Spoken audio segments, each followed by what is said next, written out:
tout ce que j'ai fait cette année-là, j'aurais jamais pensé que c'était possible sur Terre. Okay? J'ai jamais réussi à faire des rendements nouveaux comme ça. Puis à un moment donné, qu'est-ce qui arrive, c'est que tu arrives avec un certain montant d'argent que tu veux plus faire des affaires comme ça. Okay?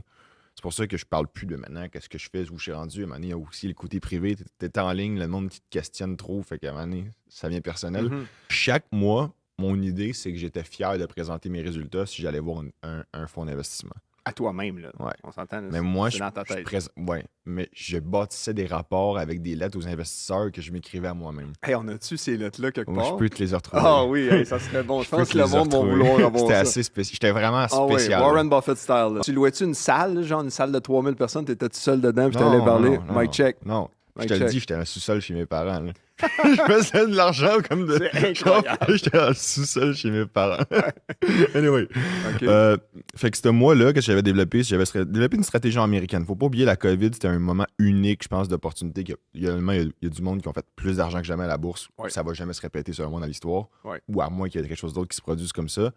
Mais il y avait un environnement qui était intéressant, où il y avait des corrélations qui fonctionnaient beaucoup. Fait que ma stratégie américaine, au final, c'était risk off, risk on. Okay? Fait que tu as de l'appétit pour le risque, tu as de l'aversion au risque, puis tu avais des classes d'actifs qui bougeaient d'une certaine façon ensemble. Fait que qu'est-ce que j'avais remarqué, c'est que les indices montaient. Quand les indices montaient, tu avais souvent un pattern qui allait se répéter avec l'or, le pétrole, le dollar américain et le dollar canadien.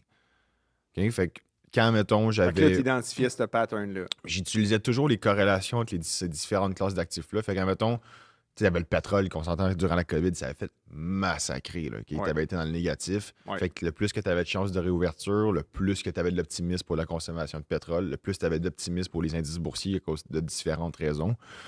Puis après ça, tu avais des corrélations qui allaient des fois être négatives avec le dollar américain, ce qui t'imprimait beaucoup d'argent. Puis tu avais l'or après qui montait d'une certaine façon, mais qui était relativement stable dans cet état-là. Okay? Fait que ma stratégie américaine, c'était d'utiliser toujours ces corrélations-là pour savoir un peu c'était où on était rendu dans les cycles de marché. C'est ma stratégie, ça va faire rire le monde. Ça s'appelle la stratégie nord-américaine. Okay? Je l'ai inventé comme ça, je l'ai baptisé comme ça. C'est ton brand.